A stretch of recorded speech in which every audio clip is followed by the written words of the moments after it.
What's up, YouTube? Oracular Music here. Today we're going to take a look at the Akai MPC, and specifically one of my favorite tools to use in the MPC, and that is the Motherducker plugin. So we're going to have a look at how that works today. So let's get into it. So Motherducker, what does it do and what is it used for? Well, you'll often see Motherducker input on your kick drum. So your kick would be your trigger source, and Motherducker on what you want to duck under your kick, whether that's your main sample or whatever. And you'll often hear it used so that your kick and bass line doesn't clash transients or frequencies when they hit at the same time. It's a neat little tool with all sorts of use cases, actually, but I just wanted to throw this video out there for anybody interested in how to apply Motherducker and add just a little bit more dynamics to their beats. Without getting too technical, we're going to look at some parameters here. Okay, so how to apply it. I got my drums here, my kick drum. So like I said, your kick drum, you're going to want to put the Motherducker input. You're going to find that under Dynamics.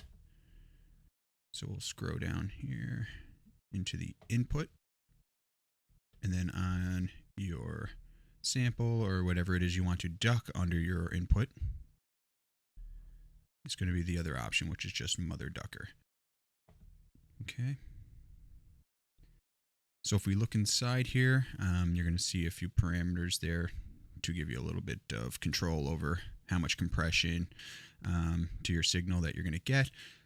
So basically, you have an auto function here, which I tend to leave it on auto and just kind of adjust from there, but you could totally turn that off and adjust everything from scratch. I leave that on.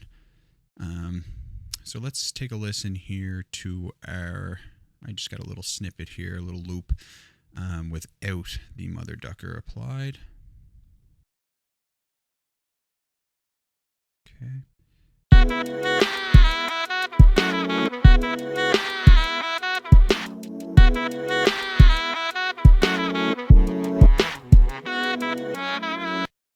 So that's without our sidechain compression, without our Motherducker. So if we flick those on, you should start to hear the Motherducker.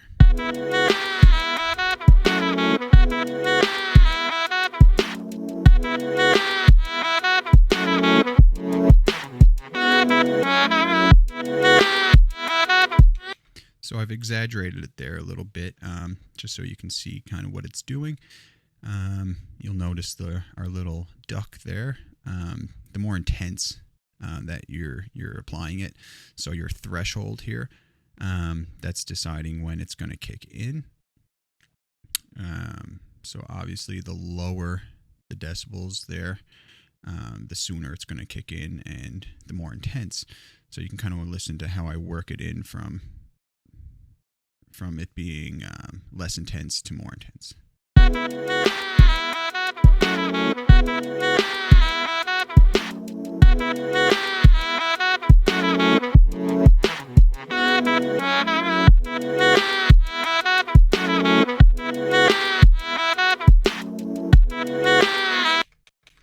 And that really is Motherducker in a nutshell there, but you do have those other parameters, so we'll talk a little bit about those.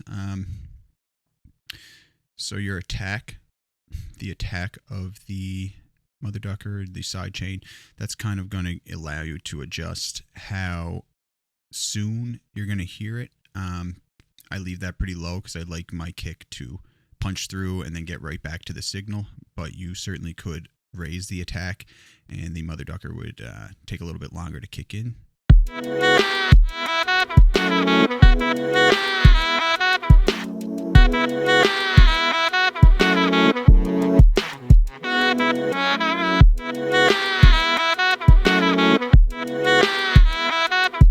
Right, so I leave the attack pretty low generally. It's the threshold that really lets you dial in how intense the sidechain is. You do have a few other parameters there. Your release, that's going to affect how long it takes once it ducks to get back to the signal. Almost like a curve sort of, if you could visualize that. So we'll play that, and you can kind of hear what the release is doing as I raise that.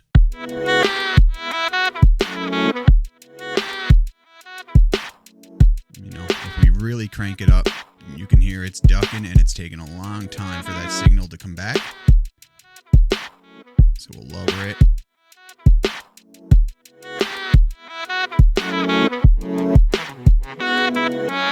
All right. So it really does depend on exactly what you're trying to do. Those are the three main parameters that I like to play with. Your knee, you can also play with that. All the way to the left is like a hard knee. All the way to the right is a soft knee. And what the knee controls is how gradually or abruptly the sidechain reacts to your source, or again, in the way that the shape or the ramping up of the compression, how that works. You sort of think of a hard knee being more immediate and a softer knee more like a dimmer switch that eases it in. So with all those parameters there, you're bound to find something that works. I mean, every signal is different, depends on what you're working with. So your results are gonna vary, and you're gonna play around with that to taste. But yeah, personally, I just like to leave it on auto, adjust the threshold, and then work the attack and release and knee from there. Something else that's worth mentioning as well is you do have different buses. So you could set up different sets of ducking. So you could have different elements ducking different things. So we could have our kick drum, maybe our snare, or whatever you want, triggering bus 1. So if your kick drum and your snare drum was in bus 1, as it is, you would be ducking everything that's in bus 1. Now, if you wanted to say your hi-hats or something to that effect, to trigger a duck on something else, then you would apply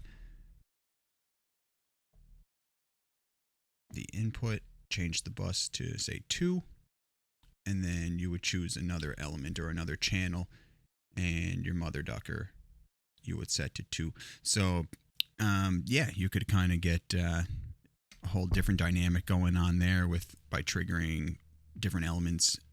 So that is Motherducker. Not something that's super complex to apply, but very effective in my opinion. It's very much like the glue of your beat, as long as you don't overdo it, unless that's the kind of sound you're going for. But just dial that in with the threshold and the release and the attack and all that. And you can really get something going, especially when you have a nice tight kick and it really starts punching through when you start putting that Motherducker on there, punching through your bass or your main sample line. You can really make different elements pop that way. So thanks for watching.